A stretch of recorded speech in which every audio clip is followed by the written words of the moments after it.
Hello, lovely people. Welcome back to another new episode of the Anime Cavalcade. And as you can see, things look, it's a little different, don't they? Okay, though, in all seriousness, I am trying a couple of new things out. If the Vtuber things works, I was gonna originally make this for the main channel, but I thought I'd give it out for the podcast as well. Give it a little bit of a good shot so we could go ahead and talk about all the things for the anime in this setting. Might have a little bit of editing and pictures onto the side. I'm not 100% sure yet if that's something I'll actually do, but I want to see how much I could use this model, how far I could take things, so who knows? But we do have quite a lot of things to talk about this week. One of the big ones, obviously, is Takopi Original Sin, because apparently it ended today, so we only have 2 videos on it, which I feel just kind of bad about, because I was like, oh, we could talk about Takopi Destiny. Wrong anime. Takopi Original Sin. There we go. I thought we could talk about that anime, and I thought it was going to go for at least 12 episodes, but no. It went for 6, which, to be fair, well, I have my thoughts on that. And don't worry, they are definitely positive. But yeah, things may look a little different, but the show does go on. So I want to go ahead, give this little avatar, this VTuber, a shot on this podcast channel. If we don't like it, if it doesn't do well, we'll switch it, which is fine. I'm just gonna give it a little crack for maybe a couple of weeks, see how people like it, and we'll keep it if people don't, and we won't keep it if people don't like it. Now that is the yap session out of the way, how about we go in and dive into the anime that we've been talking about. And the first anime we're going to be talking about this week, of course, is Dandadan Season 2. And I very, very much like this episode, mainly because this was also the episode where we got to see all of the characters in like one singular place, at least all the good characters that we've seen. So we have like the mannequin dude and his wife, and we have the mantis strip, we have his son, then we have Gigi, Aria, oh, I forgot her name, but the pink haired girl, I'm pretty sure her name is Aria. But Gigi, Aria, Momo, and Hikaru, all within the same place. And honestly, I like the 4 of them as in a dynamic. It's very cute. It's very adorable. We didn't see much of Gigi and Aria, obviously, because Gigi is currently still cursed. So we don't see much of him right now interacting with the rest of the crew. But I really did like him. I really did like their dynamic. I really did like everybody's dynamic. And also, I think Momo and Hikaru are just they're such a cute couple. They might be my favorite couple right now, or at least my second favorite couple, because no one's replacing Kosei and the blonde hair girl from Your Lie in April for me. That's just never gonna happen. Might be third, because there's also Victor and Yuri from oh my god. Oh no! I forgot the name of the anime. Yuri on Ice. Jesus Christ, that gave me a heart attack. But yes, I don't think there's gonna be a couple that's ever gonna really replace those 2 for me. But Hikaru and Momo are definitely getting top 10. Just the way Momo is acting, how cute that she is, and then how cute Hikaru is. Both of them are adorable. Oh, they're so very much adorable. And we don't have to do the like, will they, won't they type stuff. Like, there's obviously something there, and Momo's acknowledging it and taking advantage of it, and it's cute. It's cute, and I like it, and it's adorable. Also, the very small little reveal of the old woman and her family who have been doing the special ritual for 200 years to try to keep the volcano from erupting as well, is that reveal that they're actually some type of alien species as well was also nice. It was also nice, and it was also cool, and I appreciate it very much. So it makes a lot of sense. Also, when they brought up the fact that they need to do some like dancing ritual summon in order to get the evil eye out of Gigi, do they know? Because those things look like the things from the first episode of season 1, like the aliens that were here before. That they look like them. I don't know if that's just humans in general, or if there is actually a human that looks like that. I'm not 100% sure, but like that's what they look. That's gonna come into play, right? Like, that can't not come into play, unless that is just how a human looks like. In which case, that's kind of wild to me. Like, I don't know, that just baffles me a little bit, but they look exactly like the thing from season 1. I mean, maybe it's just obvious, and that's the bit, and maybe that's just the bit, is that they just don't understand, or they just don't recognize it quite yet, but that's, I don't know. It was I don't know, I guess it just threw me off that Momo saw that, but Momo also couldn't pick up the fact that she saw that, and they were just like, oh yeah, well, they're just normal dancing things. So yeah, that was a bit confusing to me. I'll do also like as well that the silliest things when it comes to just spiritual stuff in this world is extremely funny. The fact that Gigi can come back as long as he only touches hot water, but the smallest amount of cold water is going to bring out the evil eye is very funny. I like it. I mean, obviously it ends with the episode completely going bonkers to the wall at the end, but it is funny when it is funny. So obviously next episode is them going to be them dealing with the evil eye, or what I would assume is them either convincing the evil eye to be good, or Gigi somehow overpowering the evil eye and taking his powers, similar to how Okarun did that with Turbo Granny, and then the evil eye is going to be put into something else. That's how I assume that's going to play out. So we will see. Also, I am very excited for the near future of episodes where we get to see Arya, Okarun, Momo, and Gigi all under the same house, all interact with each other in the most insane way possible. It's gonna be, I need like just a whole episode based around how they react, because that is going to be a very enjoyable episode. Next anime that we're going to be talking about is City the Animation, and someone somewhere must have heard my goddamn video last week, because I talked about how last week I was like, oh yeah, sure, things are fine, but things aren't crossing enough, and you know, it feels like we're not getting much interest, and yada yada yada. This episode was not only like a fairly better, interesting episode than last week, but it had so many more callbacks and crossovers. We had the dude who was in the original first episode who was eating the ramen, finding out that he broke the leg of another girl who was also, he's interacting with our main cast in that restaurant shop. We saw the soccer team come back. We saw like other players come back and all that cool stuff. I actually really enjoyed this episode and everything that it did. Even certain like very small story beats, like the two high school girls where one is moving, and then our main cast where obviously there's probably still some affection going on there between the two. Not in like a romantic way, but in like a friendship, adoration way. I like it. I like it a lot. And you know what? It's brought me back around. The second episode brought me a little bit down. I'll say a little bit down. Actually brought me quite down. But it has brought me quite a lot back up. And it makes me more excited to watch the show. The only thing I will say is that I wish we still just focused more on the three girls. Like, I'd rather have the three girls and maybe their adjacent families just interacting with everybody. Like, the stories were told through, like, with the three girls interacting with, like, how we got actually a little bit with this episode where the tomboy-like character ran into the girl with the broken leg, who also interacted with the soccer team and all that stuff, yada, yada, yada. Like, I appreciate stuff like that, because I think it's nice to have a central focus. This season, with two different anime, City Animation and 2B Hero X, does show me that I think it is good for some anime, if not having at least some type of structure, or having some type of, like, anchor that you can revolve a story around is good. I think it's good to have an anchor, because I think some people get lost, but it also depends on what you're doing. Like, if it's an anthology series, or if you're doing a JoJo style thing, but it's also like every episode you're telling that type of story, then fine. But obviously there are continuous stories throughout, and there's obviously like a central character. There's a central trio that we have.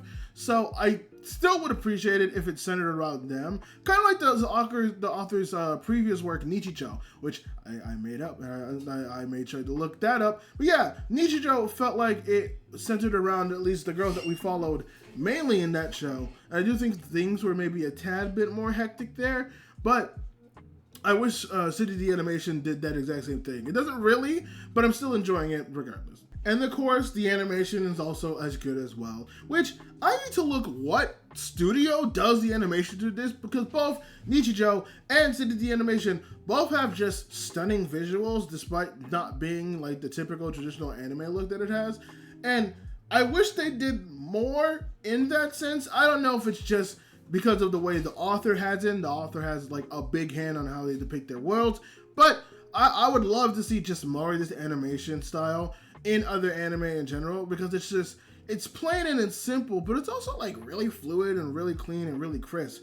They showed it a lot in this episode, where the broken girl with the leg has a butler and he uses like a chain, which I'm a sucker for changing strings. I'm a sucker for changing strings when it comes to people in anime. And like, but the way that they have it animated is so cool. I love it so much. Like, I would love this style of animation for like a battle anime, but like just like a goofy comedic battle anime.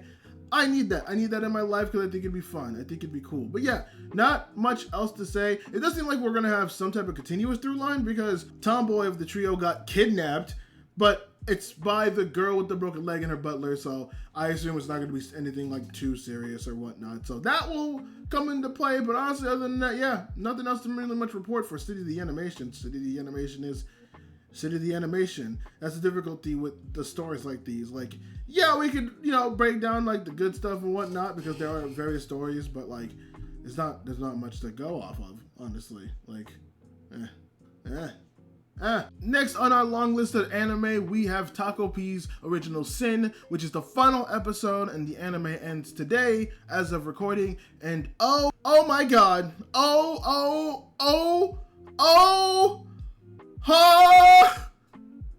we have so much to talk about. And I feel like the best way for me this is just to go through the entire episode, but don't be surprised if I bounce around. I'm going to try my best.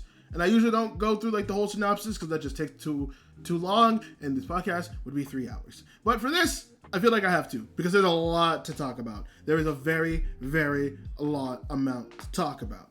Okay, now the first thing I want to talk about is Azuma and Takopi, which is the only sort of kind of negative, but after sleeping on it and talking to various people who have also finished it and getting their perspectives and just, having general discussions about it, my opinion has definitely changed. However, this is probably like the one single negative, and it's just a slight one. I want to point that out. It's just a slight, just teeny tiny bit, but I kind of wish we got to see, and again, I said it's going to follow the plot, but I'm already bouncing you around. I really wish we saw Asuma at the end, along with Marin, I forget, Marina, I forget how you pronounce her name, and Shizuku, mainly because he was also a part of it, but also kind of not. But while I would have at least liked to see him, maybe not with the two girls, but I would have liked to see him. And I mainly say that because he still was a pretty integral part and had his own story, but I also understand the fact that Azuma already kind of had his story finished when we see him, at the end working on his own work. He's not really talking with Shizuku and Marin or the Marina at all. Like, there is towards the end when, the thing happens, and I'll talk about the thing, but the last time we see them in their classroom proper, Azuma is going up to try to talk to Shizuku, but doesn't. And that plays into everything that happens, which is one of those things where it's like, oh, it makes sense, because Takopi and Azuma at the beginning have the conversation that, yes, I like Shizuku a lot, and I wanted to try to help her, but I also realized that I should not be doing that, and she is not a good person for me, and I'm not the good person for her. She does not need me in her life, and I do not need her in mine.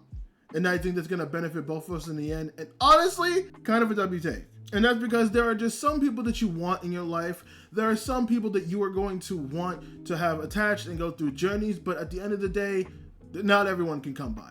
Not everyone can be there for you, and not everyone can be there part of your journey. And I think that plays in a lot to the overall sort of kind of message we left off at the end of the series. Then one of the other big points is, as Takopi is waiting as Azuma leaves, going off telling like, hey, if you see me again, tell me it's okay to fight with my brother.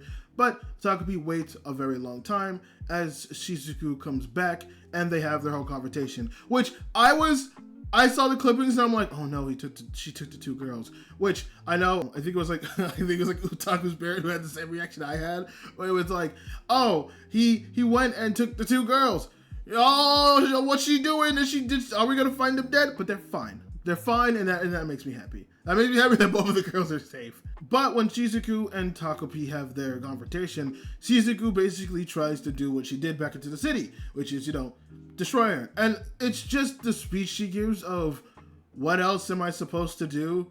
This is all I, not like this is all I know, but it's like, what am I supposed to do? What do you want me to do? Because I don't know. And that, it's those types of speeches, and I think it's with this entire show, it is the lack of answers and lack of reasoning for these things that really gets to me. Like, obviously and not everyone's ever going to have the answer to things, right? But as adults, you tend to have a better understanding of stuff. But the reason why, like, childhood trauma and other kid things related to, like, pain and suffering really gets to me, because it is the thing of a lack of understanding. It is the reason why, like, younger kids will ask you a billion questions, right? Of, why is this the case? Why is that the case? Like, where do kids come from? Where, like, why is this happening? Why is that? I mean, the amount of times I've gotten people, young kids, asking me, like, hey, why is that person dark? And I don't, trust me, I get that question a lot in the area that I've lived in, because I just live in a not very colorful place. But, like, I get it, because it's not a kid that's doing it out of malice, or they're not doing it because they're evil. It's more a sense of just, they don't understand, and they just want answers. They just want to understand why something is happening to them, and sometimes, like, the answer could suck, because it's like, it's happening because your parents suck, or you don't have good parents, and it's not your fault. And unfortunately, a lot of us, even in our older age, tend to kind of blame ourselves. And I think that speech kind of reflects it, because Shizuku is just wanting answers. She just wants to understand why things are happening and why no one wants to help her. And if it's her fault, or if it's somebody else's fault, like, why did her mom leave? Why did her dad pretend she didn't know her? Why does she get bullied? Why did Chappie leave? It's all these questionings of whys and whys and whys. And it hurts a lot. It hurts a lot. And it fucking got me, man. Takopi is obviously trying to comfort her, being like, look, I don't know, and I can't give you the answers, but all I can give you is, like, love and affection and someone to actually, that says to care about you. And that's the thing I should have done before, is to just say, I care about you. And we see the whole montage of Takopi and Shizuku going around just being with each other, but obviously Shizuku, she's lost a lot, and so she's trying to be happy, but it's hard, as she's, like, homeless now with no mother, no friends, not really going to school, not doing all this shit. So it kind of sucks, man. It really sucks with dealing with all of this stuff. And this is what broke me, because, like, I was already feeling very emotional with the speech and seeing her and seeing how, like, just because having somebody doesn't fully cure you, right?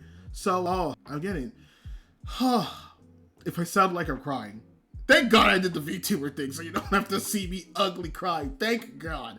Which I might, because thinking about it, is the thing that got me was, after everything, Azuma at the beginning gives Takopi back the camera. And the reason why that's a lot is because Takopi decides to give back the camera, right? No, Takopi decides to use the camera, because it's like, oh yeah, it's broken, but with my happiness powers, I can do one more thing. And it's the idea of Shizuku not really understanding, but only understanding that she's losing the only person that was actually kind to her. And while, yes, everything will be fixed, like, she'll get Chabby back, she'll get her mom back, she'll get, at least, not ideal, but back to the situation that she was put in, that doesn't mean that she loses the only person that cared for her. And that got me, because it is also this creature who is trying to understand humans, who is just like, I can't do much, and there's just sometimes just changing human beings is more difficult than it has to be. But what I can at least do is give you, like, a chance, like one more chance, one more opportunity to actually be able to fix things. And that's what got me, because it was a thing of, like, first of all, the sacrifice of a creature finally kind of just understanding the human condition of, the only thing I can really do is give up myself for you, which that hurt. But also understanding the fact that the best thing that he could do for her is just bring her back into the situation she was before. And it does hurt, because it's one of those things where it's like, yeah, I'm back to square one, which is better than I was before, but also that does mean I don't have the person who actually showed love and affection to me, which does. It hurts a lot. So obviously she's back in school. We've seen the same day that she's repeated a bunch of times with Takopi's assistance. We see Azuma talking about the fact that he was fighting with his brother last night about playing on the PS4, which is it's nice, and I wish I noticed it before, but it definitely plays into what we learn towards like the end, where we basically get the same situation where Shizuku's just going about her day, and she's, getting bullied by Marina or whatever her name is. But like, there's some residual memories from all three of them, where Marina realizes that she was talking about the chameleon flower, but there's no chameleon flower. And Azuma looking to try to reach out to Shizuku, but obviously staying away for his own benefit. Now, this is the part where I started getting a tad bit confused, not a tad bit confused, but a bit unsatisfied. But this is also where I had the discussion where I think it changed, and I appreciate more of the perspective, right? Where we're repeating the day. Marina is confronting Shizuku in the same way in the first episode, where she was going to really beat her up, but then she sees the picture of Takopi, and she looks at it and she's like, okay, it's a familiar feeling. And then there's Shizuku, who has a familiar feeling. And this anime is it's very tough, but it's also very heartwarming in its own depressing way. They both see the picture, and they see that Shizuku and Marina are both crying, and that is because both of them have that old memory, that like residual memory that they both have of Takopi, and the stupid level of happiness that he has lingering in the memory of like, okay, there is a feeling that we obviously share. And I wish there was a bit more of, not my thing with it is that I wish there was just a bit more context for that. Not like, I don't want like a whole damn episode. Like, I'm not talking it needs to be a Batman, Superman, like, oh, your name's Martha, your mom's name's Martha, my name's Martha too, we're not so different. Like, I'm not talking about that. I'm just talking about just a little like a connection of a feeling of understanding. But I think I was just kind of up in my feelings about it, sitting there, because they're both crying, which means that they both kind of understand that feeling of just like, I see, we have both been through a lot, and we both have suffered, but we both have felt a feeling of being loved, and it seems like that maybe this creature, whatever this drawing is, kind of brings us together, and we have that connection. And then obviously by the end of it, Azuma's not there again. I kind of wish we at least saw him, not with them, but at least saw him. But I understand why not. And we see Marina and Shizuku both taken their own little jabs at each other, but they're both in high school. They're both a lot more grown up, and you see that both of them they both say the same thing that Takopi says at the beginning of episode 1, when they're talking about the ballpoint pen that does stuff, and they even have a good laugh about it. And that, again, I was unsure. I was just like, oh yeah, that was kind of like, it's like, I wish we had more context. But after sleeping on it, having my discussions about it, I understand it a lot more, and I think I appreciate the way that they ended it. Because with Takopi's original sin and everything it does, it basically shows that no matter who you are, no matter what you like, not necessarily who you are, but it takes a lot for a human to change, right? And even though we're trying to change, sometimes they'll find a way to be evil, or they'll find a way to go back. Like, you can't just, there's a lot that you can do, but it doesn't just change things.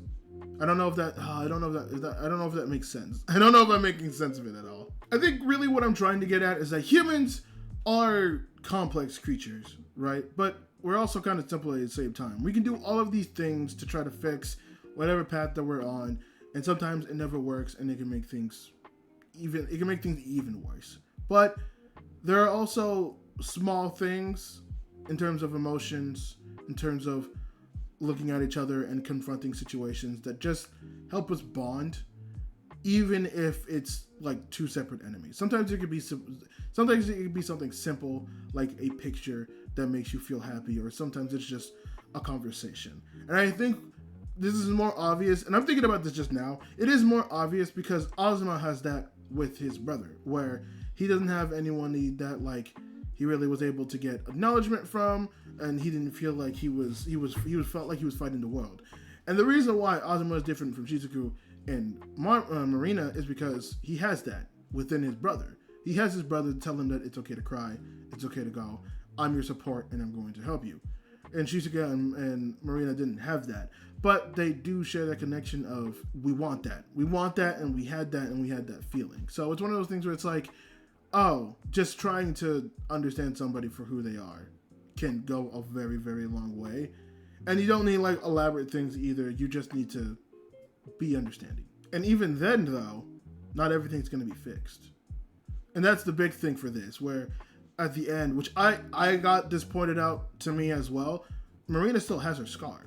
From what we saw from the previous timeline, she still has that scar. That's always going to be there. And Shizuku still looks the same as well. She looks still beat up. Nothing's going to change. Just because you can make that connection doesn't mean that you could change. But just making a small thing like that can go a long way. It might not fix everything, but it could definitely, at the very least, make things better. And while it's not the timeline we want, because I can speak for a lot of people where we probably wanted the happy ending where Shizuku got taken away and put in a better family, and Marina was, her dad came back and everything was fine, that Azuma's mom was able to make her feel good and he was able to take care of her decline. I think all of us want, at least for as much pain as they go through, we want the Disney ending. Even though we don't like the Disney ending, right? We don't like the Disney ending because it always feels super unwarranted, it sounds like that. But I think when people go through this much pain and this much agony and this much just suffering, a Disney ending is worth it. And I think if they pulled a Disney ending, it would have been not the 10 out of 10, but it definitely would have still been satisfying. But I appreciate this because it acknowledges that, yeah, we can't wash away everything because that's how life is. You can't wash away everything no matter how hard you try. The best thing that you can do is just kind of make the best out of a shitty situation. And honestly, I'm going to say it. Everyone else has already said it. This is like a cold take, obviously. But Takopi's Original Sin, I do think it's anime of the year.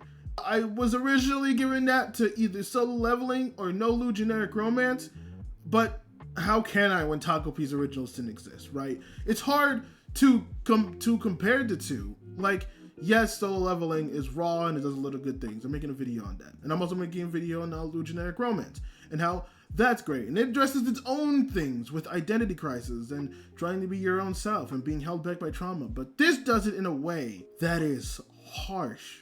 It does it in a way that is brutal. And it does it in a way that's honest. And I think that's the biggest thing. It does it in a way that's honest. And I appreciate that so much from an anime like this. If you have time, right? It's only 6 episodes. It's short, it's sweet, it's to the point. Please go out of your way to watch this. Go out of your way to watch this. Give this anime the love that it deserves. Everyone's already talking about it. Everyone's already been talking about it. They do, I think, a very responsible job and an honest job in depicting a lot of the bad things that they talk about. And I do think they give a message that I think is a positive one, if not an honest one. Okay, that was a lot and heavy. I apologize for that. I didn't mean it to be so heavy. You can hear in my voice too. I got very, very somber just thinking about everything I've watched in the last 6 episodes of that. So I am sorry. But we are going to the next anime, which is Takopi. No, god damn it. It's not Takopi. It's Sakamoto Days. It's Sakamoto Days. We're talking about Sakamoto Days, which is a total switch if I've ever seen one. Now, the first thing I want to comment, and I feel like I've already said this already, but I feel like Sakamoto Days has gotten better animation, right? Like, I didn't hate the first part's animation. I thought it was fine. I thought it was serviceable. I just didn't think it was like super crazy good. But I feel like there's something about part 2 where they kind of amped it up a little bit. I know I've been saying it where it says where I've been saying it looks like it has better animation, but I feel like it has gotten better. Maybe I'm just high. But I feel like the animation has gotten better because when I look at the 2 fights that we have, where it's oh my god, I do not know people's names. It was the black guy fighting against the shapeshifter, and then Sakamoto fighting against the dude with string. Right? Those are the kind of 2 things that they were talking about. Which, by the way, that dude got destroyed. That dude got bodied. That dude got he got mangled. To be fair, everyone so far has been mangled other than the wire guy. He's kind of held his own against Sakamoto, and even though Sakamoto got a little bit of a boost, he has been shown to be I would go as far as that he is the strongest out of the villains that came to Japan. But the black girl, she got completely bodied. The black guy, he got completely bodied. The fucking the dude who was just the super psychomaniac, the other white guy, the white blonde guy, he got completely decimated, and he got decimated by the oh my god, the psychic and the mafia girl. I need to remember names for this show. Oh my god, but he got completely bodied. He was on the ropes at first, but once they got their little power ups, once she drank ethanol and he got an upgrade on his powers, he got completely bodied. And then when he was able to get away, he just got killed instantly. I would have liked at least a little bit of pushback from these guys. The only people that got any sort of pushback whatsoever was the string guy. The string guy went against the people that he was hired by, which getting that dude, sure, that's a feat and you're going against Sakamoto, but he also is kind of sort of getting his ass beat. What? Why? Why is it taking, why? I would have at least liked some type of fight. You hyped these guys up part 1 to give them these are some of the worst villains that we've put out and blah, blah, blah, blah, blah. You could have let them run amok a tiny bit. It doesn't feel like they've done really anything. Even though we've seen them, yeah, they've mostly gone against civilians and other stuff. But have it to where you get some of the JAA assassinators to actually go and fight them and see how they stack up against the other members before you sick the Order and the Sakamoto family against them. Jesus.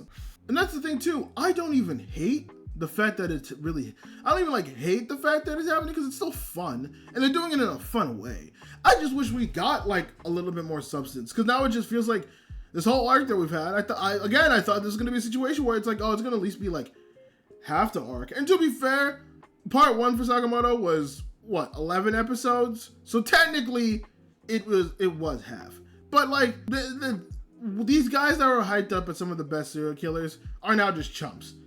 And so it's just so I shouldn't be invested in them or stuff like that.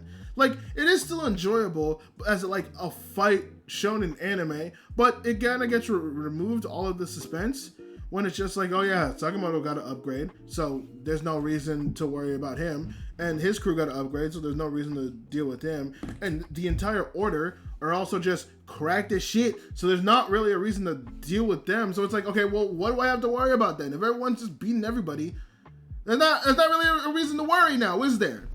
No, there's not. I mean, if you want to be technical, the only person that, was actually struggling was not Peacecave, because Peacecave's the bird, but the sniper guy. But he wasn't really there to fight. He was only mostly there as a lookout to get Sakamoto's attention. That's it. That's the only real reason. So it's whatever. God damn it. I don't want to hate this show. I feel like I'm just constantly hating on this show. And I don't want to hate this show, god damn it. But it just feels like I'm always at the point of just liking it, but never loving it. Because it's there.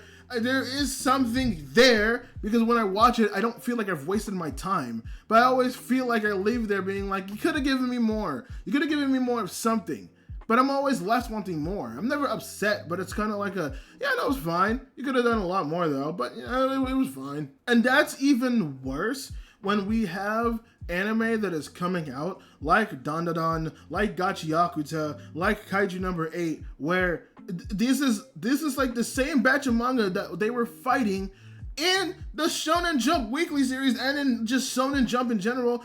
I'm pretty sure it was like these 4 that were fighting for the attention of everybody. Like, I remember a period of time where people were talking about Dandadan, Kaiju number 8, Gachiakuta, and Sakamoto Days. Now, to be fair, I did see Gachiakuta and Kagurabachi be switched out a lot. Or maybe it was Gachiakuta and Kaiju number 8 that was switched a lot. That sounds more accurate. But still, like, it was those 5 anime that we'd be talking about. And besides Kagurabachi, which is getting into animation in like January, I think, or sometime in 2026, these 4 were competing head on with each other. So I'm kind of sitting there being like, man, I kind of wish I got more from this, because Dandadan is very fun with great animation. There's some problematic stuff, but overall it's fun. Kaiju number 8, it hits. It's more comedic than the manga, but I still think that it has its strength, and it's still good. And Gachiakuta, yeah, there's only like 3 or 4 episodes right now, but oh my god, it's like the world is interesting, and the world is vibrant, and the powers are cool, and like everything seems cool for the most part. Like, I'm latched in and locked in to Gachiakuta. I am like 7, like whatever episode this is, I am 10 plus episodes into Sakamoto Days, and I still am not latched on. Like, at this point, I have to read the manga. And I've said this every episode. I'm going to read the manga. I'm going to go ahead and read the manga. I'm going to talk about the manga. I will, and I have to, because at this point, either it's a bad adaptation or it's not bad. Okay, I don't want to say bad, because bad means that there's nothing good. Bad means that, like, it fails, right? And I don't think the story fails, and I don't even think the anime fails. But it might be a bad adaptation. It's kind of like, I actually just made a video about this, if anyone cares. I'm ranting about this entire thing. So it's kind of reminds me of like the Ruby Ice Kingdom anime, right? The anime that was supposed to be its own thing away from the Ruby series, from what, like, my recollection, right? Where as an anime, it's fine. Like, if we didn't have like a manga to base it off of, or an original source to actually base it off of, it'd be like it's fine, like, it's cool, it's whatever. But it might just be like a bad adaptation, where Ruby Ice Kingdom is an okay anime, but it's a bad adaptation of like the original Ruby series. And it might just be the same thing with Sakamoto Days. Like, I'll probably read the manga and be like, oh, this is fire. Oh, all of this is lit as shit. And they might have removed stuff. I don't know. I'm not 100% sure. All I know is I'm okay with it. It's inoffensive, but I do want more. And at this point, if we're almost at episode 20 and I'm still having this problem and I'm still having this complaint, at some point I just have to give up. At some point I just have to give in and say that it's just not gonna be there, because it just won't. It just won't, and I don't know what to do about it. Next anime we're going to be talking about is My Dress Up Darling Season 2. My god, I love every single episode that comes from this anime. It's fun, it's cute, it's adorable, and I love it. Honestly, this is more or less of what we got from last week, where it's Marin trying to be useful and Gojo, feeling the level of love and acceptance that he has for his craft and not being called weird. There's definitely different dynamics.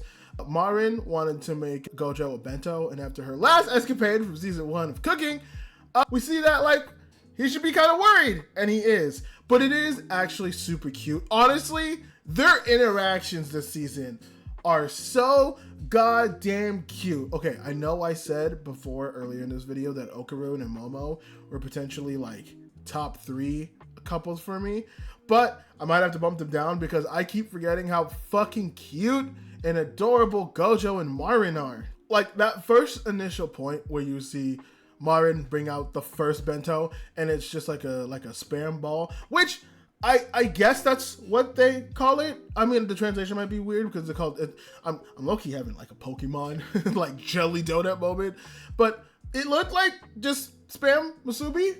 Or maybe I'm thinking of something else. Maybe like a spam ball is something different from spam musubi, which, if you've never had spam musubi, you want to talk about a nonsensical video? I can make a whole nonsensical video about how much I love spam musubi. Boy, there was a day I had that. Nothing, breakfast, lunch, and dinner. Did I feel completely sick the other day? Did I feel completely sick? Abso-fucking-lutely, but you know what? I was sick, but I was happy because I had some spam musubi in my life. Okay, that's that's beside the point, right? We're getting off track. I've been recording for a little bit. Maybe I'm a little peckish right now, but we're getting off track. I might get some spam musubi later, but we'll see. But back on track. And Gojo was obviously worried because he thought he was going to get a lot of fried foods and those other stuff that was going to be heavy, not super light. But, dude, his reaction is so cute. Now, I will say he was just elated that it wasn't something that was, like, insanely fried or insanely cooked. But it's still just massively adorable to just see his reaction and then see Martin's reaction to his reaction. It's cute, and I love it. This is, like, the type of level stuff I want where, like, you know, there's not necessarily an acknowledgement of feelings, but there's still the feelings are there. This is the type of stuff I love, where it's like they're acting cute, but they don't necessarily mean to act cute, so they're just doing a bunch of stuff. Like it's cool, it's adorable, I like it, it's cute. They're both cute. Now Gojo does get a little tired because she cooks a lot of the same stuff, just different variation. Eventually does get into the fried foods and all that stuff, and he's just like, ah, damn. But it was still very cute. Then everything gets to the point where Gojo has more or less finished the outfit, obviously. Before the night, he's trying to figure out what he needs to do in order to make her look really manly. And it just shows, I love these type of scenes because it just shows the level of detail and craft and like specialty that somebody has in something. And how passionate they are by noticing the little details. Where Marin's finally done with her cosplay. And again, we've seen this with Gojo numerous amount of times in season 1 and even in the last couple of episodes that we've gotten for season 2. But it's just nice to have like the people who have been kind of hyping him up in terms of like, hey man, like you do your craft, you lead into the good stuff, and then seeing him on display and them appreciating that, where they see the outfit and they're all just like, oh man, like that outfit actually looks really cool and you look like super good and whatnot. And then Gojo's like, there's still a couple of things. Like I need to redo this whole outfit because I didn't get the size right and I didn't get certain things right. And you see it, and it does change the outfit quite a bit. I love it. I love it so much. Like genuinely, it is very, very cool what he does. A lot of this episode is also just them expanding the lore. Marin shows all of her friends who are working on the class stuff. I guess we could call them femboy cosplayer. I think that feels right. That feels right. But the cosplayer who was cross-dressing, yes, I'm not weird about it. Trust me. Oh, I'm not weird about it. That was a very adorable outfit. I loved it.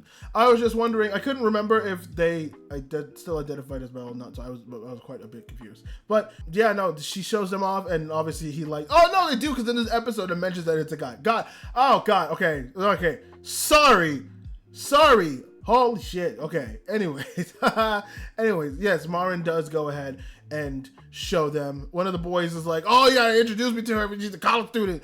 And she's just like, okay, well, that's a guy. And he's like, oh, heartbroken. Now, see, not me. Now see your boy. Now you see your boy. Your boy's gonna double down on that. Your boy's gonna double down on that real goddamn hard. Oh, you see that? It's like, oh, but he's the man's like, oh, yeah, even better. All right. I get it sidetracked. All right.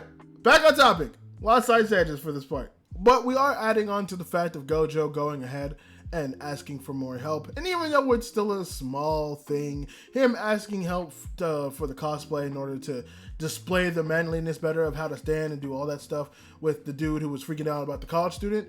It's a lot, because Gojo wasn't somebody who would ask for help a lot. He'd be like, up all night trying to figure out the cosplays and stuff like that. So it's nice to see him expanding more, not being called weird, him getting appreciated. We love it. We love the love that Gojo's getting. We love the love that Marin's getting.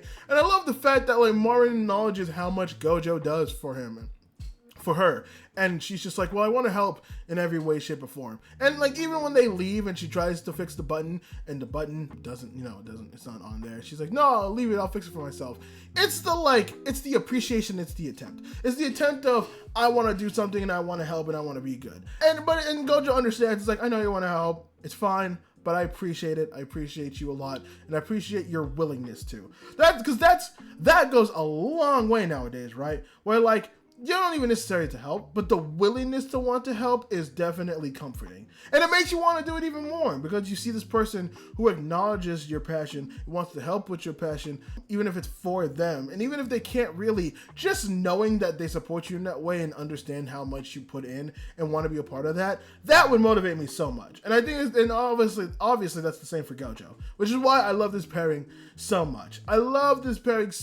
They're cute, they're adorable, I love it. I love my Jason Dark too, because it makes me feel It makes me feel happy. It makes me feel good. And I really needed that after this week with Takopi's Original Sin. So being able to watch this and feel happy, oh boy. Oh, that goes a long way. That goes a long way. That goes a long way. I'm telling you right now, that goes a long, long way. But My Dress Up Darling 2, again, so good. Keeps being good. I wish I was able to watch the other Cloverworks piece.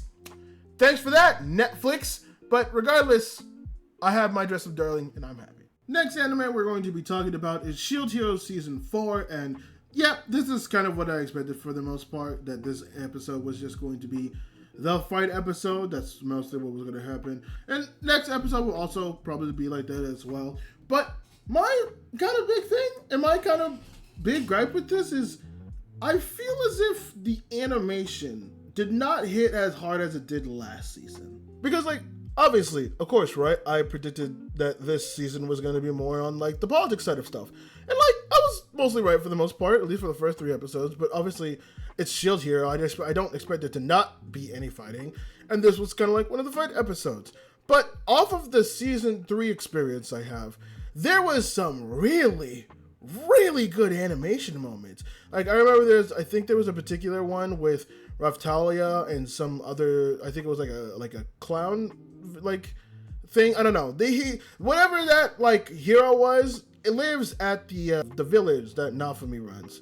But I remember there was like a scene with Raftalia, and then the beginning of season 3 where it was Nafumi, Raftalia, and Philo who were all dressed up in the mask, and that had really good animation. Like, I remember a lot of good banger animation from season 3.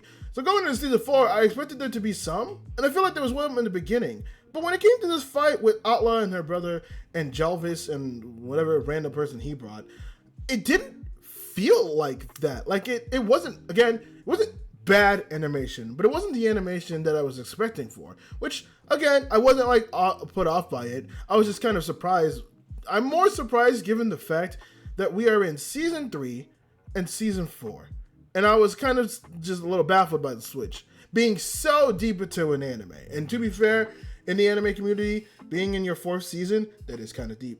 Because I don't know many anime that even get a sequel, let alone season 3. So season 4, yeah, we're deep in this bitch. So I would have assumed that like the quality will only go up from here. But, again, it's not offensive. Just gotta call me off guard. Also, I will admit, Atla's brother, who I feel like I need to know the name of out of respect, proved me wrong. I thought he was going to be a burden, and for part of it, he did. But he showed out. He was taking it to Jalvis. Atla dealt with her shit, as usual. I have faith in Atla to take care of her shit. But the brother, no, he came through, and he got a cool, like, little transformation, too. So that was actually kind of sick. Then you see his parents in the background at the end and all that stuff, and Jalvis is admitting everything, and there's obviously going to be some coup d'etat. So, next episode will definitely be the rest of the Shield Hero crew dealing with everything, dealing with all the bullshit that's happening, and then kind of overthrowing a Jalvis, or Jalvis running away like a coward or some stuff like that. Something is going to happen politically wise, I assume. But I assume the last episode, this next episode will be the last episode that we spend in, I want to say it's called Sintel, the city, but I'm not 100% sure. I don't remember what the name of the city was. But this should be the last episode that we have in Sintel until they actually go to the proper place that they were supposed to be before getting cooped up in all this political stuff. Next anime we're going to be talking about is With You and the Rain. Again, God, this show is just nice. This is such a nice wind down show. After going through just the amount of anime, I usually tend to leave this last just because it's such a good just wind down, man. It's such a nice, just calm show that's like, there's nothing like super really deep about it, and there's nothing that's like complex. It's just, hey, you want to see just I'm pretty sure she's 30 or very, very least in her late 20s. But like, it's like, do you want to see this adult woman and this cute ass dog raccoon tanuki looking thing just fuck around and be like the best duo like in the season so far? Yeah, I do want to, and it's enjoyable every single time. We do get 2 new characters introduced. I think both of them are high school students. How much they'll be playing into this, I don't know. But there was a cute interaction which kind of threw me off guard, where there was like a more like plain nerdy girl with glasses that comes up as the, I don't know, actually I just realized, I don't know if the animal has a name, but I guess I don't know if he has a name. Does he have a name? I actually don't know if he has a name. It's just hitting me right now. I don't know if he has, wow, that baffled me. I don't know if he has a name. Okay, but either way, regardless of all that and whatnot, the girl comes up as like he dropped the apple and he's watching it because obviously, you know, rat. Like, I guess I call it a dog, rat, raccoon thing, but it's obviously a raccoon. And it plays in it. It's like, oh, is that a raccoon? And it's like, oh no, it's a dog. Fu-chan's like, oh no, it's a dog. And the girl's like, okay, well, but dogs don't usually watch food. And at that point, Fu-chan just pauses for a second, and it's just like, yes, it's a raccoon. And it's like, wait, what? And it's just like, you lied. And you know, I don't know what to believe anymore, because initially the bit was that Fu-chan just kept calling it a dog and that animal wanted to be called a dog, but obviously there were certain people that knew it was lying that it was a dog. But now there was a scene like, because that happens and then Fu-chan just admits that it's a raccoon, but then the creature, the raccoon dog thing mentions the fact that it's like, oh, you lied. But it's like, did he? Because the whole bit is that you say that you're a dog, but you're obviously not a dog. And then, like, it circles back because then we get introduced to her friend who wants to be a cat. It's a totally normal girl. And then when all that is happening, we get told that it's like a mixed breed dog. And even the girl from previously comes by and she's like, wait, but you told me it was a raccoon. Why did you lie to me? And then she's like, well, if you think it's a raccoon, who am I to judge? And I'm like, that's not how things work, Fu-chan. I appreciate the willingness to be free with the soul and interpretation, but that's not how that works. That's not how that works. And I still have yet to really understand. I mean, I assume it's some type of raccoon, right? I still think it's most likely a tanuki, which the cat girl does bring up the fact that it looks like a tanuki, which is the first time I saw that. So I was like, okay, good. Someone mentioned the fact that it's a tanuki. I'm not crazy. I'm not insane. That at least made me feel good. I was validated by that girl. But on top of all of that, we do get the beginning of the episode where Fu-chan was told that she got like a writing gig for a manga, which, again, that'd be probably another see-through. And we get to actually see like the things that she writes, which she's never wrote for a manga before. So that will be very interesting. I have yet to understand if there will be something to this anime. I don't think so. But I'm chill with that. It set it up as just, hey, it's just an anime of a girl living her life with this raccoon dog tanuki thing, which is fine. It's perfectly fine, and I appreciate that a lot. I appreciate that. I like that a lot. So, like, I just wonder, because there's like certain hints where it's like, so in the beginning of the episode, they play it all like she's talking with someone who I assume is her editor. But there's obviously like a weird, no, I want to say tension, but they're definitely stepping around something. And I don't know what that something is. But if there's not something, I'm okay with that. I think I'm just a bit confused. I was a bit confused by that because I'm like, it feels like we're setting up something here, but I'm not 100% sure what it is. But I think I might just be overthinking. And then her dad just brings apples, and it's her dad being the dad. Her dad being the fucking cool dad, sweet dad, just being like, oh, I bring apples. Which also, he's a chef, we find out, which makes so much sense. That quirkiness can only come from a couple of professions. And honestly, him being a chef, that makes a lot of sense. It makes a lot of sense over the fact that he is actually a chef. So I was like, yes, that makes sense. You would be Mr. Chef Man. And I gotta say, he's pretty talented, man. Now, don't blame that raccoon dog. I would also eat the apples furiously, too. I don't want to eat with my eyes. I eat with my mouth because, well, that's what you eat with. But they were cool. They were pretty, and they were nice. Again, I could, what more can I say? With You in the Rain is just a pleasant story. I swear, talking about this weekly is just me talking about how happy this makes me and just talking about the cute stuff. That's it. That's what it is. And you know what? I'm okay with that. Not every anime needs to be a existential exploration of the crisis or a study on the human condition or the duality of man and how society corrupts us and everything that the government does is a lie and the difference between heaven and hell and the morality of questions. Like, it doesn't have to be that complicated. Sometimes all you need to make an enjoyable anime with something that just grabs people's attention is just a girl and her dog, raccoon thing.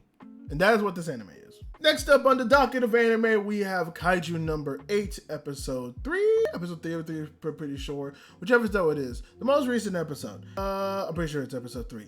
And we are going to be... I was very much looking forward to this episode. I swear, I might need to just breeze over the manga again, because I swear that comes later in a certain portion that I shall not talk about. But I swear this comes later. But no, it happens now. It happens now.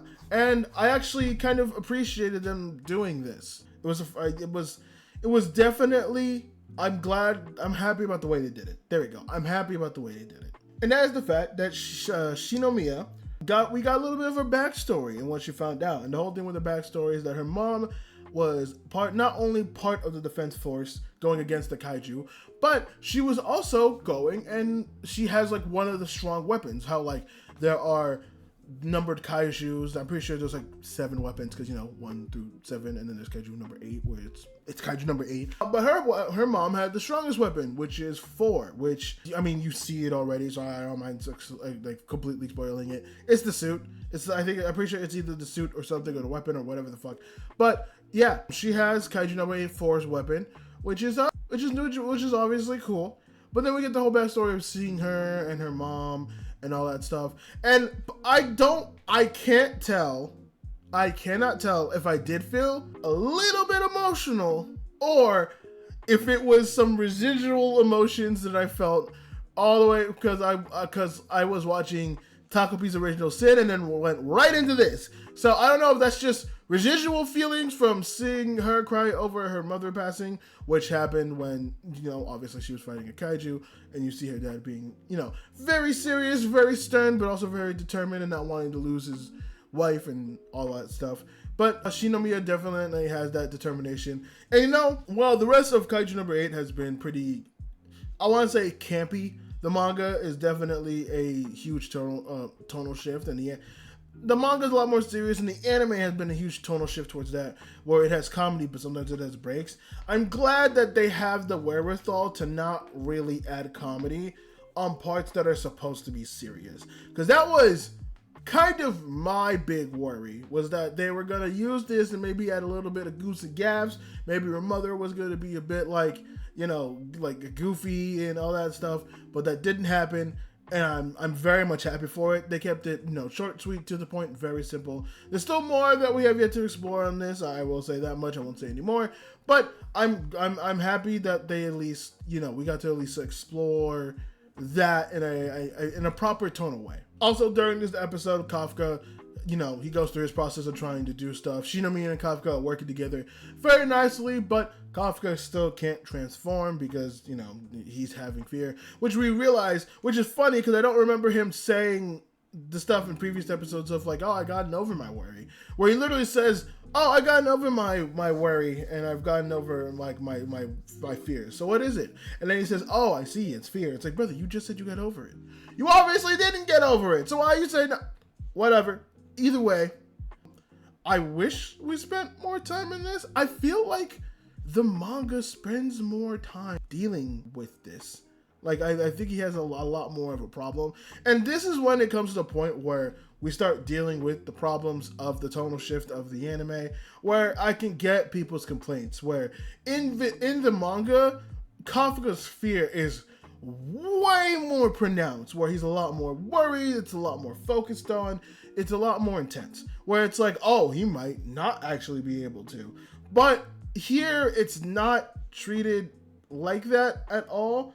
Like, it's not treated goofy either, but there's just a lack of sentiment and focused on it, I feel like, where he's trying to transform, and he's not really, there's not much commentary in his mind beforehand, and there's not much peril, where I think if we had people put into peril a lot more, I think it would heighten the effect that they were trying to go for. Because beforehand, we just saw Shinomiya basically fucking rock this goddamn thing. She had a couple of slip-ups, but we saw her kind of rock this thing. And then there's the captain of the first, who he has when we revealed 2 weapons. He has the retinas from Kaiju. I think it's the retinas from Kaiju number 1.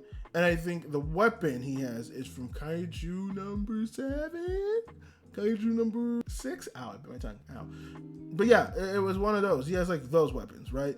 So he has like 2 weapons. So it's like, and no point did I ever feel any fear. And also it was one of those things where it's like, part of it was also because I knew what the manga is. But like, if I'm a first time watcher, I'm not feeling any peril from this, especially since like they go very, very quickly. Again, I don't remember the manga going over his fear. Like, we spend a good amount of time on that fact of how he's fearful of using his powers, and he's fearful for turning, and he doesn't want to hurt his friends. And I feel like they just kind of gloss over that, and it's like, oh no, never mind. We spent like maybe 2 episodes on that, and then we spent half the episode, like not even half the episode. We spent like a quarter of the episode like just really showing off his fear of what can happen. And then Shinomiya gives him a speech, and he's like, oh right, my bad, and then just balls out. And it was just like, well, dude, I swear we spent way more time feeling the impact of his fear and his worries and the reason for that, and actually seeing people get in trouble. Maybe I'm tripping. Again, this might just warrant me picking up the manga again. I say this all the time. But at this point I might have to, because like, I like Kaiju number 8. I like season 2. It's been fine so far. I'm used to the more comedic style aspect of stuff. But like, there's like a hint of me that's just like, there's something here that's not really making me super excited as I was the first season. Like, I should be. I'm not gonna lie. I should be, because it's really cool and it's really awesome. And it's really great. And it's like, the whole story is cool. But like, now I'm at the point where there's some point where I'm like, okay, well, now I'm questioning certain things, and it might just be time to rewatch, because that might be useful. That might actually be a useful thing to do. Next anime that we're going to be talking about is New Panty and Scarfing. New Panty and Scarfing. That'd be interesting. New Panty and Stalking with Garter Belt. That's the first time I said the whole title. That doesn't feel right. But yeah, the New Panty and Stalking episode. God knows what it is, because I don't remember to check. But the newest episode as of recording when this comes out. And also, I can always keep forgetting. I'm so used to just the one continuous story that like Panty and Stalking always does, like it's not, I want to call it American style of episodic, where it's like 15-minute episodes, but I'm pretty sure that's not just an American thing. I'm pretty sure other countries do it too. It's just the American one. We have it in America, all right? If it happens in America, we are just used to calling it American. That's how we are. Caca. Okay, look. Anyways, the 3 stories that got told in the newest episode of Panty and Stalking were that Panty is put in jail and put into execution, this is a while, because of her sex crimes by the new charming president. And Stalking is running against her to try to save Panty. Doesn't work, so she opts to kill the president, which he finds out that he's a ghost, and just murks him. There's not really much to this one. This one was just kind of like their story to be there. Like, the Devil Sisters don't even really get involved in any way, and there's not really much. I want to say there's nothing much meaningful, but that's also funny, because there's really not much meaningful when it comes to Panty and Stalking. But no, I say that because, well, one of the stories actually is kind of cute. But like, it's crazy and it's quick, but it's also just like, why is this here? Like, I was sitting there, like, oh, we could have done without the story. So that last story was whatever. The next story that they do is Panty Stalking coming back. Panty ends up kicking a tombstone from a pet cemetery, and because of that, a demon forms. A cute little cat kitten, a cute little cat ghost. And it's attracted to Panty, but obviously Panty doesn't want it, but everyone loves it. And even Garter Belt's like, listen, we could kill this thing, but it's not even worth like half a heaven coin. So it doesn't even matter. Like, we can just keep this out of bed and it'd be fine. And obviously it is a tale at old as time. It's somebody gets a pet, that person who's living with that person doesn't like the pet, and then the person who originally did not want the pet or didn't like the pet ends up becoming the closest thing. I literally had the same thing when I moved in with my friend like a couple of years ago, who we're no longer roommates, but I moved in with my friend, her cat annoyed the fuck out of me. When I like didn't live with them and I saw them, I was just like, oh, this cat's annoying. And that cat became my best friend. There have been multiple times where the cat would just, like, they'd be looking for the cat, and then I'd be in my room and the cat's just looking at like my spare TV that I have turned to my bed. It's looking at the Roku TV, like the Roku TV town stuff. That's not a joke. That is an actual thing. Maybe sometimes they're looking for the cat and then they open my door. I'm editing a video or playing a game and the cat's just chilling in my bed, curled up, and it's looking at the Roku TV City thing. It's the funny, I wish I have a video of it. I wish I captured a video of it, but it's the funniest thing. But I'm getting off topic. But yeah, it's cute. It was kind of the thing I said before, where it seems like I don't know, I don't remember. Man, watching the first season for this is worth definitely some type of watch, right? But I like the fact that we're giving at least Panty and Stocking some care, because before they Panty and Stocking were just some complete assholes who just didn't care about everything, and that was the charm. But obviously it's like you could only take that bit so far. So I like the fact that with the new season we're ever so often sprinkling these little wholesome moments, where last week it was Stocking who was just like, oh yeah, I hate my sister, but learning through, I'm pretty sure it was, oh I forget it, but the devil girl with the gun, where she learns it's like, oh no, you know, you can say you hate your sister, but your sister does things because she cares. And even Stocking was like, yeah, I don't really hate my sister. She just frustrates me. And then now we have Panty, where Panty's just like, yeah, this cat's annoying. But it's also the first thing, I'm pretty sure it's the first thing she actually, like, we at least visibly see her care about that's not, like, sexual. Other than, like, her sister and Garter belt and all that, and, like, even the nerdy kid. But even nerdy kid to the extent that's kind of like, it's kind of sexual. But, like, this is the first one where it's like, oh, hey, Panty can have affection for something that's not sexual, which would be insane if that was not the case.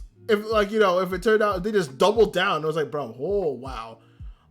At that point, I'm like, okay, now I gotta really wonder, because this is at this point, I think Panty and Stocking is the anime that's pushing the boundaries of what I can talk about on this.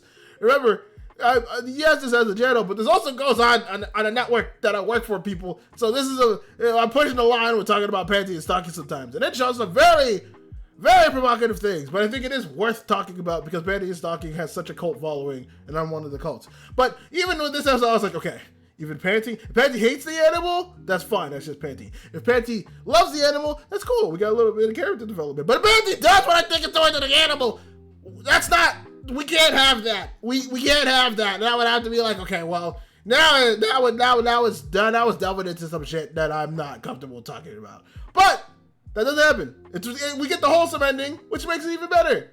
Wholesomeness. And honestly, the idea of having a cute cat ghost is actually cool. I like that, especially when it gets into like a bigger cat, and it's oh man, the design for the bigger cat is genuinely fucking so cool. I love it so much. It's great. It's awesome. I love it. And then the final story for the Panty and Stocking episode was, I don't remember the name, but basically this, like, I want to say it was like, what's the best way to say, you know, like, typical old comic book 80s cartoon style. Like, that's a lot of words, but that's the best way I can explain it. But someone comes down and they're beaming everybody with, like, that super detailed 80s style drawing. And then we get launched into this just entire like 80s style story where there's like, I think it was the dude that comes to come help is like Bayview or Baywatch or something like that. And it's basically the Silver Surfer. Like I know they had to call it something else for legal reasons, but it's basically the Silver Surfer. And he comes down trying to help Panty and Stocking, and it's this whole like galactic thing where it's like, oh, it's a ghost, but it's a space ghost. It's a space ghost from a different dimension that I have to fight. And there's like a cool moment where he's like, oh, I have to sacrifice myself in order to give the girls like the time to actual fight. Like this, if you watch anything, this is why I love Trigger. It's this final story in this episode, I think it's like episode 5. This is the shit that gets me to love Trigger. It's, first of all, Panty and Stocking is already a unique animation. Even away from the city animation stuff, this is like it's a blend of like the anime style, but also that blocky 2000 style that America was very so fond of, right? And then but it like also incorporates other things, and like I know there's other anime that do this as well, but it incorporates other styles into its own anime, and it's willing to do just wacky shit. Like, that's what I love about Trigger. It's willing to do the wacky shit. It's willing to do the dumb shit. Like, this studio is the same studio that can pump out really good anime that are good, but keep the status quo a lot with stuff like Dungeon Meshi and stuff like Darling in the Franxx for the most part. Minus the episode. But then it's also able to go with, like, the really weird parts and the really parts that, like, you know, that it's like, oh man, this is kind of wacky, like Great Pretender and Cyberpunk 2077. But it's also willing to go towards like the wacky stuff, like Panty and Stalking, and I'm like thinking one, like Kill la Kill. Like this is why I love Trigger. This is why Trigger is one of my favorite studios. It's because of shit like this. Like the third story of episode 5 is so goddamn good. It's so creative, and there's nothing like this right now. Like you could probably find a couple of things, but no one does it like Trigger, dude. Nobody does it like Trigger, and I will stand 10 toes and all fours on that statement. No one does it like Trigger.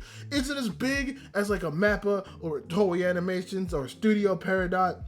No. Is it as polished and clean and cinematic as a UFO table? No. But Trigger is the unique studio that does the weird shit. It's willing to pick up the weird shit, add a little bit of its quirkiness to it, and that's what makes it good.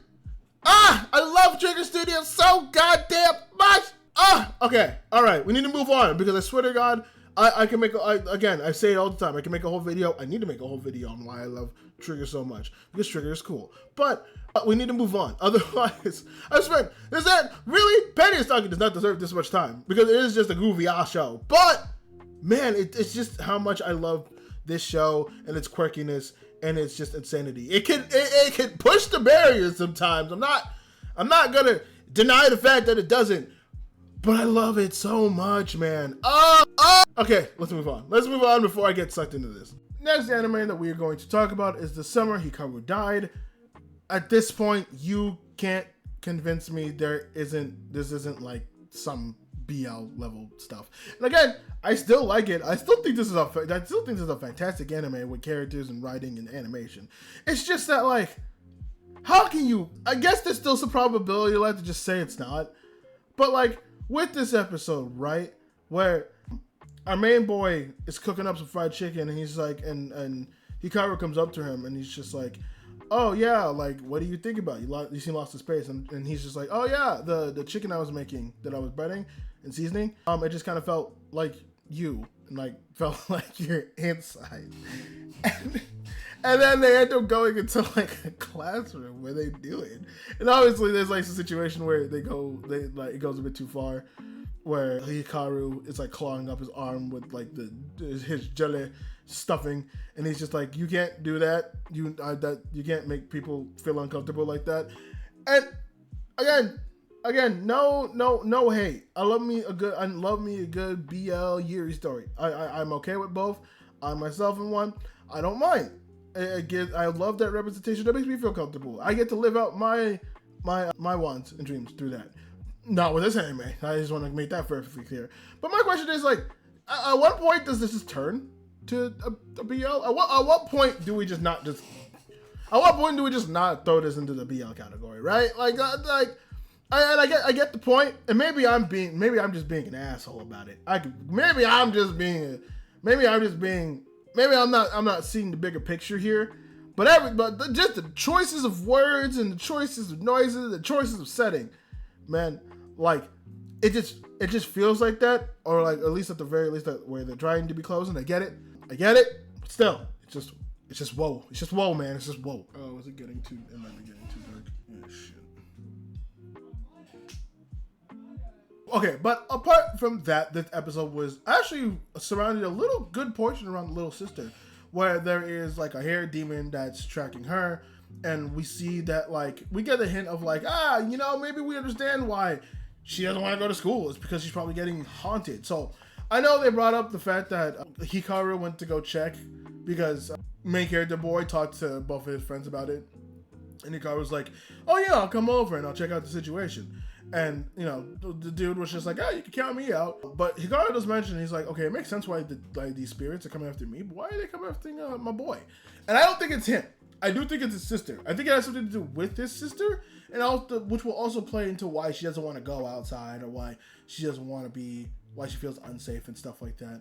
There's got to be something with her, right? Because we've basically gotten no real development with that, even though it seems like it's kind of a big point of contention when it comes to all of that stuff with her, with like her not going to school and her being kind of scared. And this is like the first time we got like a really big delve into like her. Like obviously there was the last episode where they went to the festival, but like she was just kind of there. She didn't really play her part in anything. But this is the first time we're like, we get a lot more interesting, especially since it's attacking her.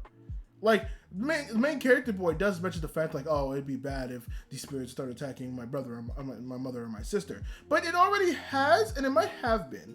So that's why I'm just like, oh, okay, this is gonna be very interesting to see how all that plays out. And there could be a reveal to her that MC boy reveals to his sister what Hikaru is, and that might throw things out of whack. So that's all gonna be very, very interesting. We also don't spend as much time with the elders, the dude from the company. He mentions he had a device that could find whatever type of yokai thing has come down from the mountain. And we also get a little look into the older lady that was talking to MC Boy a couple of episodes back. How this is this creature that just wants to hold on to you and be close. So it might just be that. It might be a thing where it's like, oh, it's a desire that it wants to be close, but it's also being mixed in with human emotion. So it's probably one of those things where it's like, it might... Honestly, I would not be surprised if it ends up just assimilating the entire village and everyone just has this thing where it's like, oh, we could be close and stuff like that. That would be terrifying. But Hikaru and the main character boy end up getting caught up by like this like hair demons like trap where Hikaru goes in, tries to fix it, but he's end up drowning, and so he goes in, but then he gets pulled into a tub. And apparently it just pulls in this flashback, I guess, of... Well, first it puts him into this area where it's overwhelmed, where it's, I think, the pressure of people, it sounds like, because they're saying a lot of things of just like, oh, how's your sister, blah, blah, blah, is she at home? That's, like, worrying, and people, like, you know, making snide comments because it's a small village, and everybody talks in the small village, and so it feels like he got a bit overwhelmed by that, which teleported him to a moment where him and Hikaru were arguing over a dead crow they were trying to take care of. And they end up fighting, and then the flashbacks to him and Hikaru actually fighting, where it's like, the thing is using Hikaru, or using the main character boy as like a vessel to potentially like fight me and actually kill me, which doesn't work because Hikaru is just like, yeah, I need you to get out of my friend, which it seems like it disappeared. Whatever Hikaru is definitely far more dangerous than any of the actual yokai or spirits that we've seen, which is very obvious and very evident given the two interactions that we've seen of him, one very easily dealing with it and the other one running away for its life. But yeah, both the boys end up drying off, and Hikaru goes in, joins them for dinner, and it seems like that MC boy is more just accepting the fact that like it's not Hikaru, it's not a demon, but it is something that like that can grow to be a human one day, or at least live regularly. I don't know what not necessarily the point. Like, I get it. It's the sense of, like, there's probably still a part of him that's still attached to Hikaru and all that stuff. It's just one of those things where I'm just like, brother, I don't know how you could look at everything that thing is done right now and think that thing needs to still be alive. Maybe it's some trauma thing. Maybe it's one of the things where it's like he's trying to move on. Maybe he feels a sense of responsibility.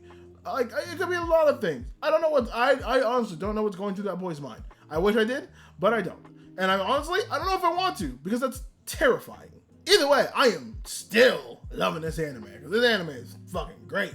It's fucking great, and it's awesome, and it's good. And the art's great too. I love it. Next anime that we're going to have on the docket is Gachiakuta. And every time I watch an episode for this anime, I just love this world so much more than I already did. Like, there's so much cool things and aspects and everything like that is so just fun to watch and fun to engage with. I love it a lot. I love the characters too. All the characters are great, especially in this episode. This whole episode is basically Rudo is brought back to Engine, to the Cleaners HQ, and we meet the receptionist, who becomes like, not like pivotal, but becomes like a big part of this episode, and I assume will be a big part in future episodes. And in the first beginning, before like the intro, she has a vital instrument where she could like examine people and see like their inner potential and stuff like that. And she does something a bit weird that makes me think that Rudo might have something a lot more deep inside of him. Like, Rudo is a special kid in that sense, I would assume. And Engine can sense it too, where it's like, you saw something. You're not saying it, but you saw something. You definitely saw something. But we get the whole tour, and during this, we get to see like a whole room of cleaners, because apparently all of them are supposed to be spread out throughout the entire trash lands. But I guess because they found out that Rudo's a naturalist and he's potentially joining the cleaners, that everyone just kind of came. And I swear, this anime, on top of having like good action and just like an awesome world with lore to interact with and stuff like that, also has just really good comedic timing, because Engine goes into the room and he's like, hey, there ain't gonna be much people here.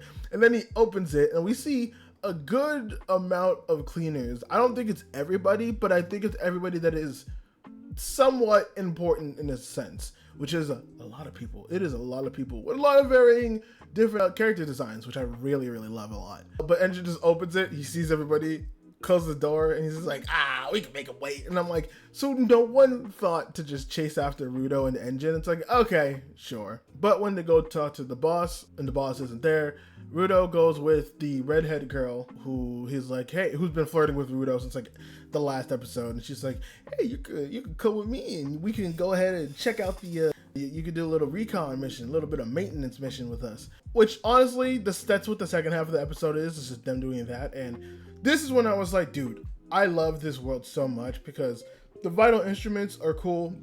The designs of people are cool. The way that powers work, I also appreciate, because I assumed that they were just going to have people who were grunts, who are just like, oh yeah, like there's like the givers, but then there's people who work with the givers who are just kind of support. And I thought they were just going to be those like, oh, they're going to be whatever fodder, where it's like, oh, they're the guys that have guns, and it's like, oh, it's useless, like we can't do anything. But no, they actually put an emphasis on giving them genuine like strength. Like you see one dude who like squeezes Rudo's hand super hard, and then in another scene we see him go against a trash beast. And to be fair, it's a smaller trash beast, but it's still a trash beast regardless. And while he can't defeat them because he doesn't have a vital instrument, the man just pins him to the ground and throws it over to the redhead girl, which also the redhead girl has like scissors. And scissors are one of those things I love. It goes all the way back to Akame.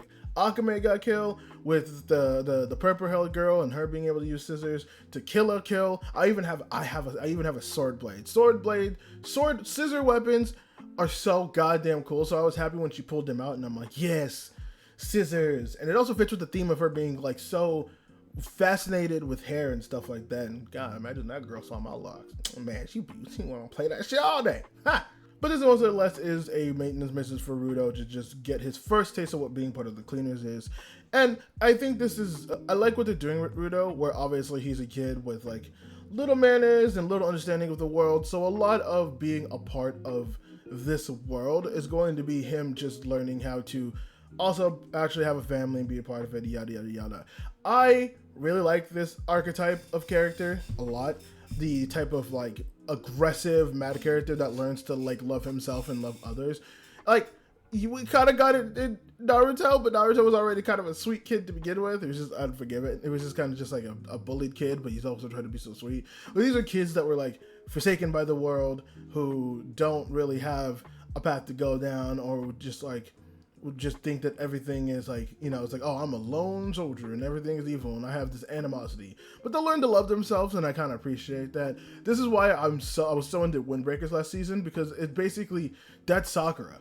Sakura is just Rudo, but Rudo's just in a more intense world where it's like, yeah, no, like, you know, it's the lone wolf finally finding a family story, and I really love that.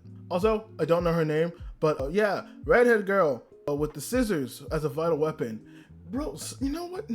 Underrated girl of the season, I'm gonna call it. People need to give her more attention, because she's crazy, but she's that good crazy. She's not like the crazy that's going to kill you and stuff like that. She's like oh, you're insane, but you're like a badass insane. I don't want to say Revy from Black Lagoon, because she's also kind of like that level of crazy, but yeah, it came from a very unhealthy place. And like you could argue that this also comes from an unhealthy place with this character, but I feel like it's more wholesome in the sense of like, oh, I'm just trying to be free and live every moment. Whereas like Revy was a bit Revy had a lot of issues shit she needed to get through. But regardless or not, I love her. She's great, dude. She's great. And the dude who's like the leader of the supports who just came, he's also great. They're both great.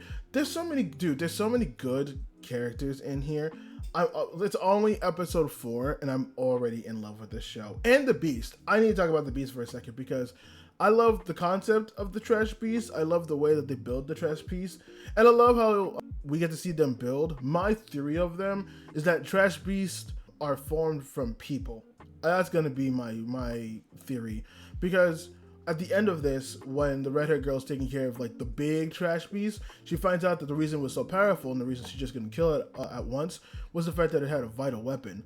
My theory is that there are people who are givers, or natural givers, who like they either lose control of their abilities or when they die something happens with their abilities, that all the like energy that they're able to give off as a giver just basically compiles on top of them, and that's how they become a Trash Beast. Basically think of it as the trash version of like someone being corrupted. How like a spirit, if they linger for somewhere too long or they linger somewhere for long enough, eventually they're just going to become into like a mangled mess of fucked up shit. That's what I think that this is. That's what I think this is, and that's what I think this is going to become outcome. And I know there's people who read the manga who are either foaming at the mouth at my thought or being like, oh, hey, he's right on track. He's a smart cookie. Either way, that's going to be my theory for this. And like I say always, if I'm theory crafting, I'm invested. I either got to be theory crafting or I got to be energetic as shit. That's how I'm going to be invested in something or emotional as shit in any capacity. Happy, sad, like mad. And like Gachiakuta, it's got me. It's been enjoyable and I can't wait for more of it, man, because this is good. This is really good. Now we are in the spring season residuals, the animes that are still going on from the spring season. And the first anime that we're going to be talking about, oh my god, apologies, I'm getting gassy.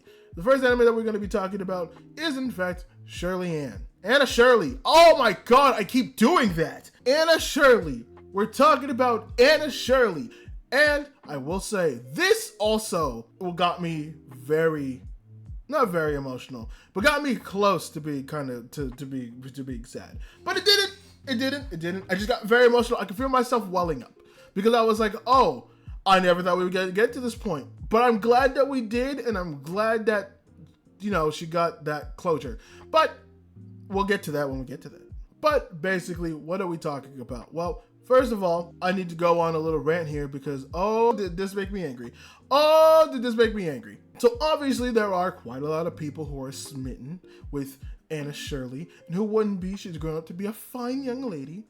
But then, she's getting courted. Now, obviously we want Gilbert, because Gilbert is Gilbert, and Gilbert is a sweet little boy, and I want them to be together.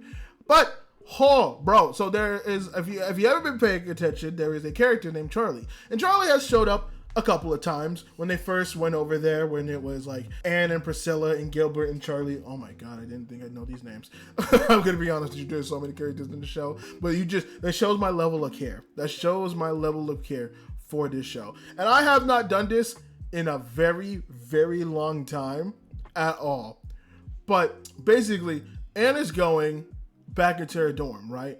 And there are 3 guys who are like trying to hit on her, to be like, hey, come on, like you wanna smooth to get together. But what we assumed that Gilbert would become back, it wasn't him. It was Charlie. Now Charlie was kind of dope for this originally, and I thought it was gonna be like a whatever thing. But they do go for a stroll for a walk because Charlie and obviously know each other all the way back from Avalon, which is near Green Gables and all that stuff. And they're talking casually and stuff like that. But Charlie eventually, proposes to Anne. And Anne gives a very strict no, right? A very, very listen, we've been friends for a while. I don't even see you like that. I've never thought of wanting to see you like that. So please understand that I am not interested. This bitch goes off and decides that he wants to be a fuckhead and be like, oh, you would be so lucky to be part of my family. My family's name has like it would be a treasure or whatever the fuck. Says some dumb shit like that, right? And then he goes off to be like, oh, who are you to speak to me like that? And orphan, when I tell you, first of all, I don't even have and Shirley already felt the strength, the anger that I felt, and I was so proud of her for that. But, brother, when I told you I stopped and I gasped, I don't usually do that. That's when I knew I cared about this character, because I don't ever stop to do that. I paused, and I went on like a 5-minute rant by myself in this room, being like, how dare you? How dare you talk to Anna Shirley like that? This sweet young woman who's been nothing to sweet but you and everybody in her vicinity. She has no malice. She has no anger. She has no ill will towards others. And you have the audacity when you get rejected and she tells you a firm no, and she obviously wants to stay friends, that you just throw out that she's an orphan, you baby back, 2-stone, buck teeth looking backwater bitch. Oh, the anger I felt. It was like hearing my own daughter get insulted, bro. If I told you I could jump in that screen and smack the fuck out of him and throw him in that fucking pond, I fucking could.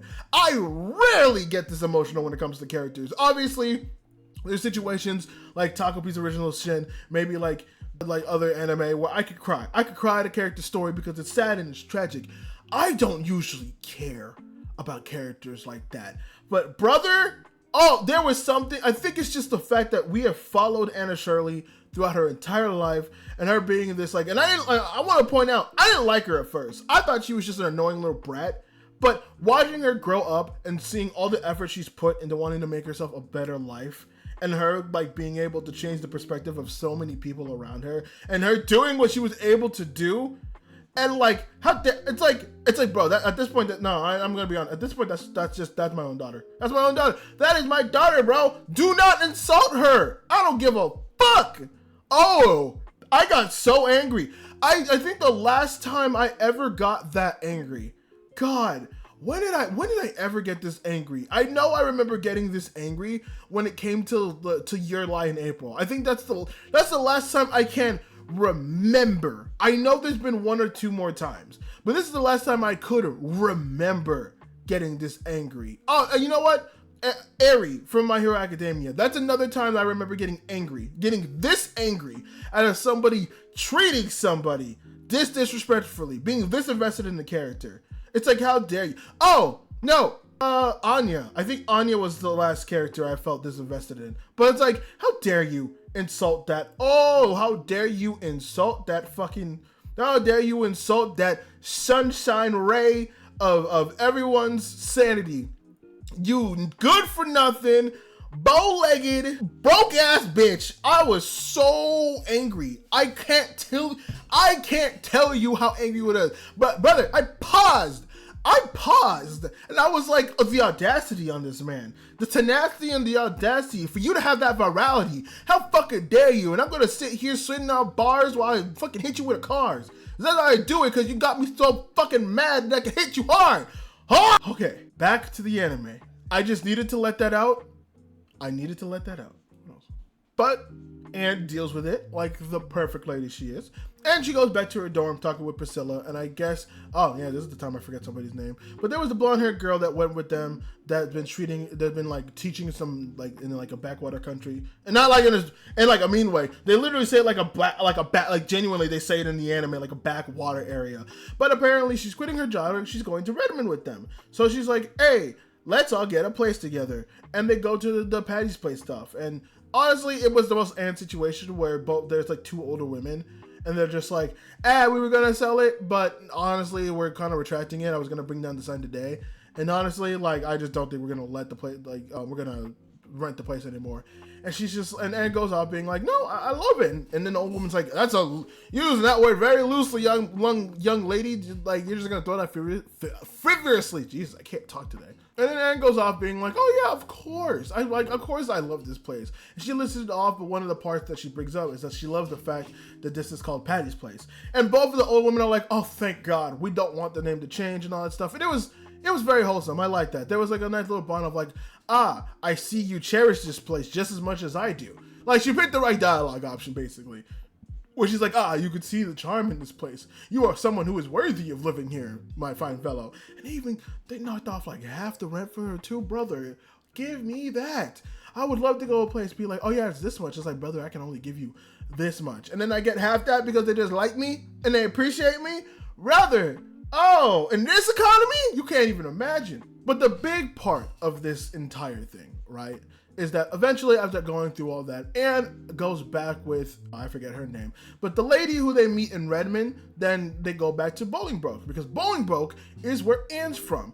And obviously she meets the lady suitors and all that, and she has a fun time, but eventually she finds out where her old home is.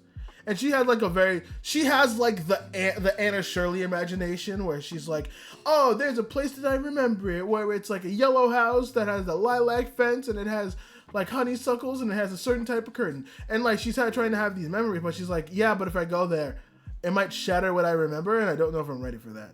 But not only does it not do that, it's basically almost like accurate to what she was thinking, other than the honeysuckles that sit on the window shield. That it was like one for one what she's talking about. And then obviously there's an old lady, and I was worried that oh my God, brother, I was so scared about what's gonna happen.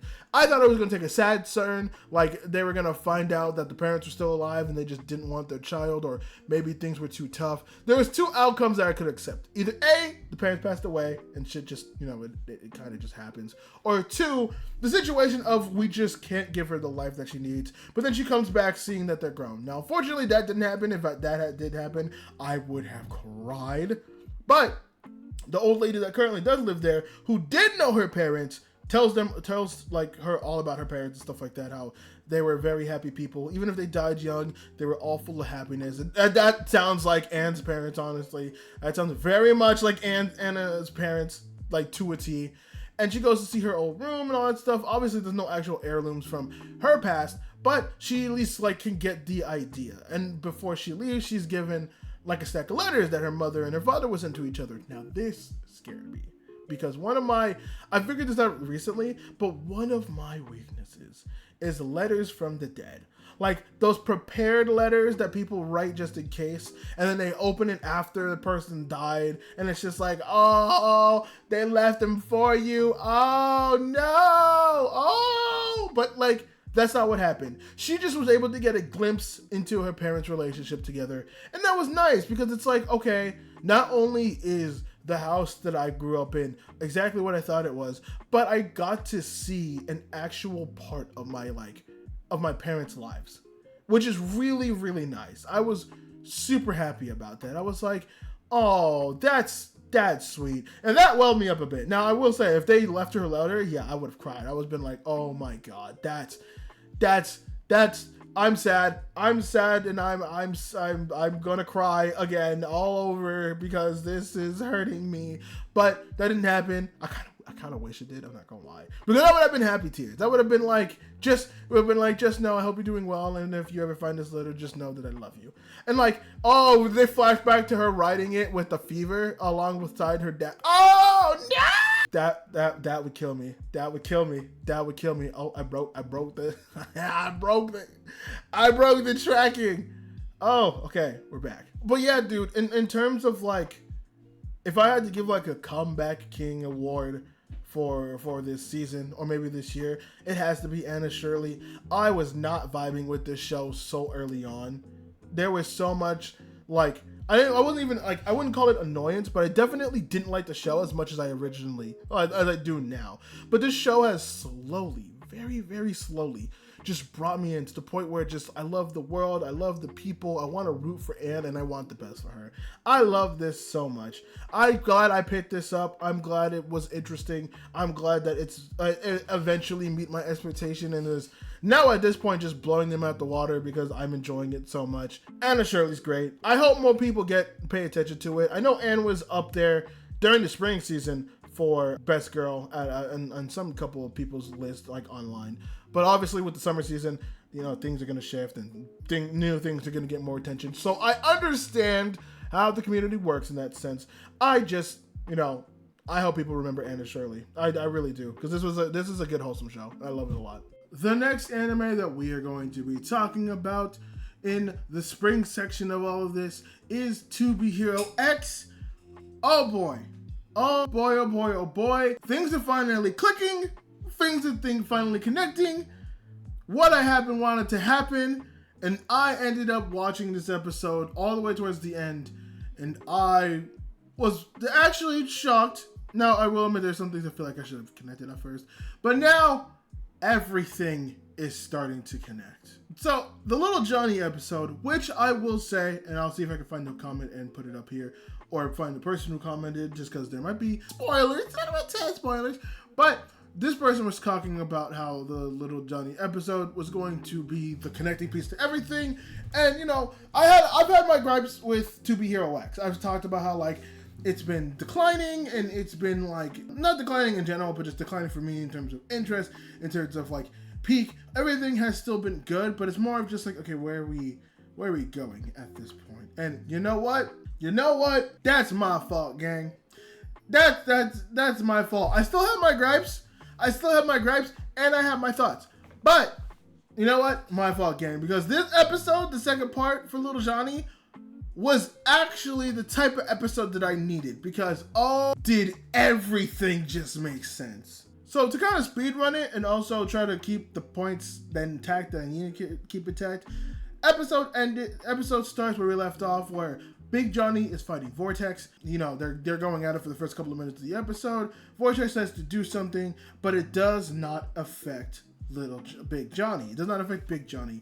And he ends up beating the fuck out of him, injuring him very much, but he's still alive. Then Little Johnny comes and he's able to calm down Big Johnny and, you know, be able to bring him back to his normal size. People report it. Vortex is injured and all that stuff. And Little Johnny ends up signing with, I think, the same corporation in the Hero Society as Vortex is, and he plans on getting his answer. Now we fast forward to, like, present day, where he's 17, and he's just like, well, there's kind of no point in me being a hero anymore, because the reason why I became a hero is gone. Where we find out that Vortex was one of the people who ended up dying in that car, in the plane crash, the same plane crash Alexia was in. And then we get the people who are taking care of him and the people who are helping him with the hero stuff.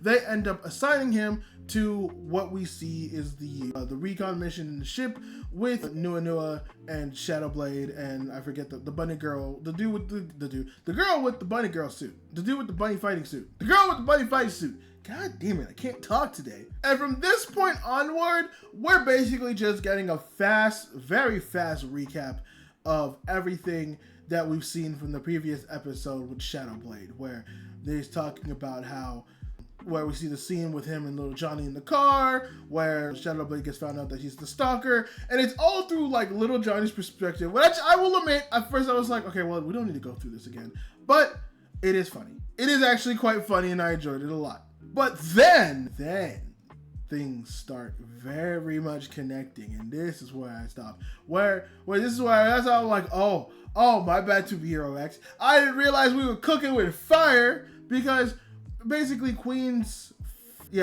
father. What also I found out is also that person who's their uncle, which I don't know if that was revealed. I was like, wait, you're related? What the fuck? But Queen's uncle and father, who are both helping with the Hero Association type stuff, they're talking about their research in fear and all that stuff and how they're trying to find a way to amplify it, which I'm assuming Queen's uncle, who is the blonde dude who runs the Hero Association that both Lucky Cyan and Little Johnny and Queen are all a part of, I assume that he's the dude that's been pushing all the fear. And I'm pretty sure there's another research facility that I saw that has disco? The music disco ball guy that we saw in the Bunny Girls episodes.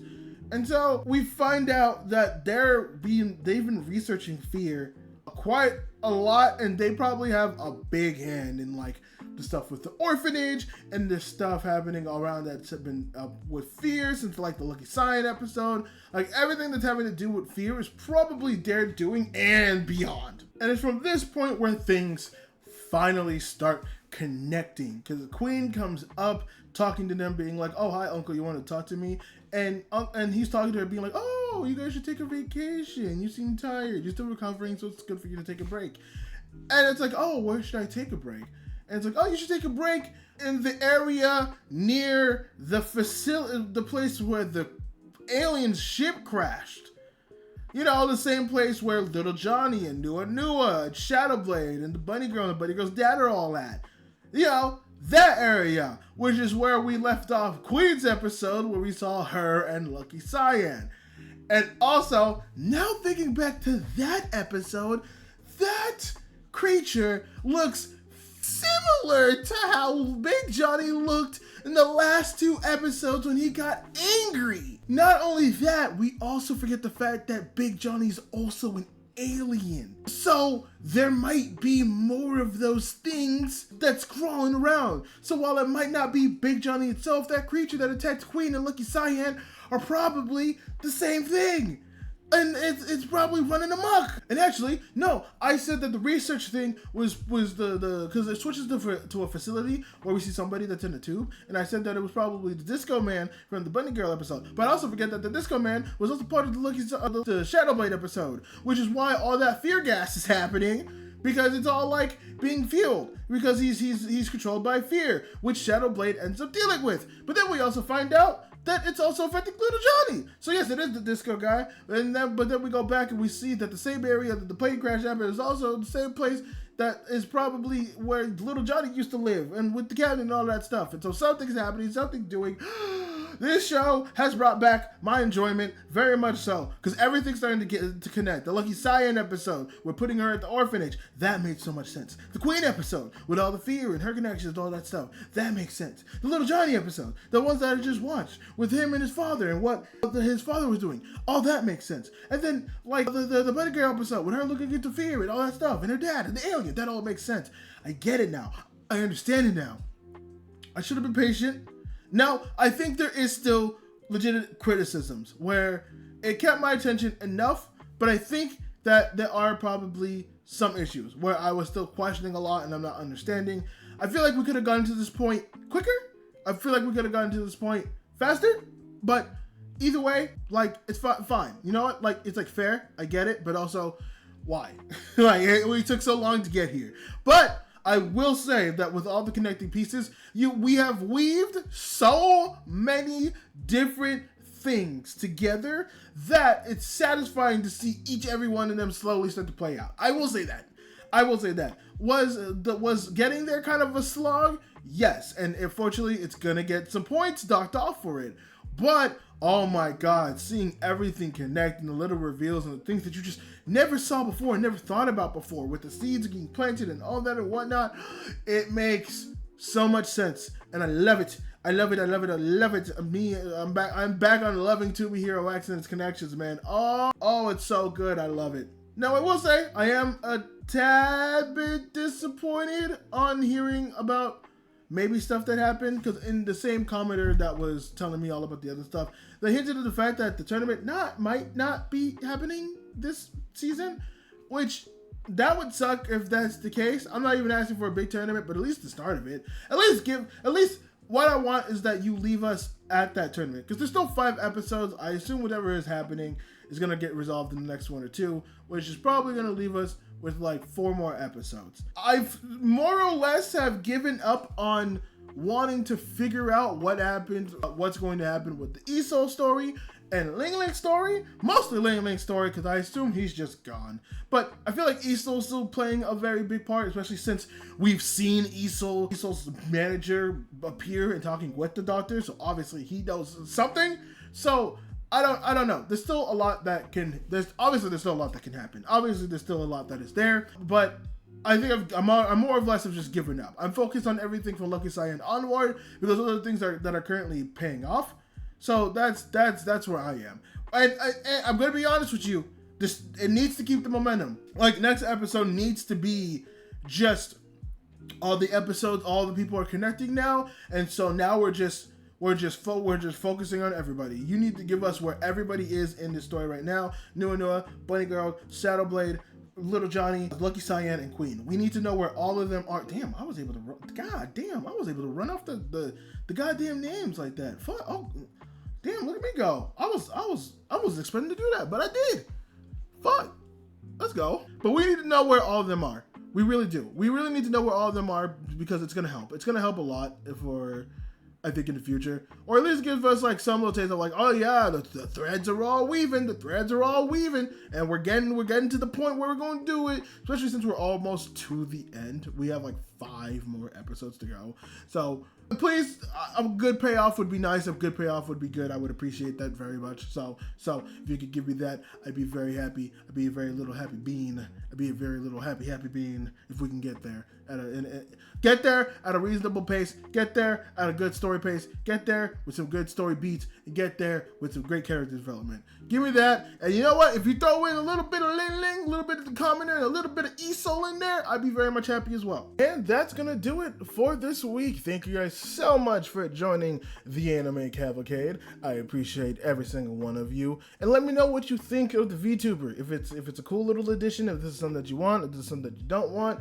I'm not gonna lie, I might just keep it regardless. But I like your thoughts. I would like your thoughts I would like your thoughts on what you think about it. If you think it's a good addition, if you think that this is a good style, if you think that, you know, this is a bit more immersive, or if it helps a lot. You know, I'm enjoying it. I will say that, and honestly, I'm a big part of what that matters. But I do want your opinions, and I do want you to speak up because it'll help. Maybe people do like seeing my face. I didn't think people like seeing my face because I didn't think, you know, sometimes I don't think I have the most, how do I say this in a nice way? I do not have the most clickable face. Let's say that. I do not have the most clickable face.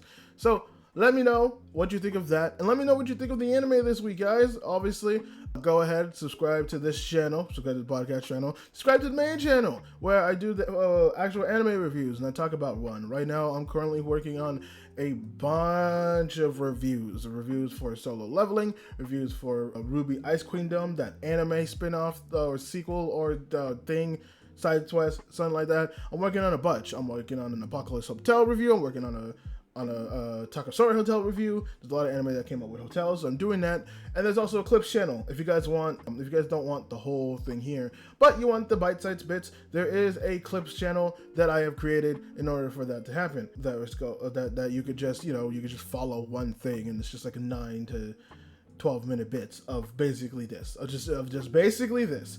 And of course, thank you to the people over at Infinitycast. They are lovely people. They're great. They're awesome. Go follow everybody there. The website and all that is in the description down below. They're the reason why this series continues on and lives on. And it's great. And they're sweet and wonderful people. And we got some big things coming out. So watch out for that.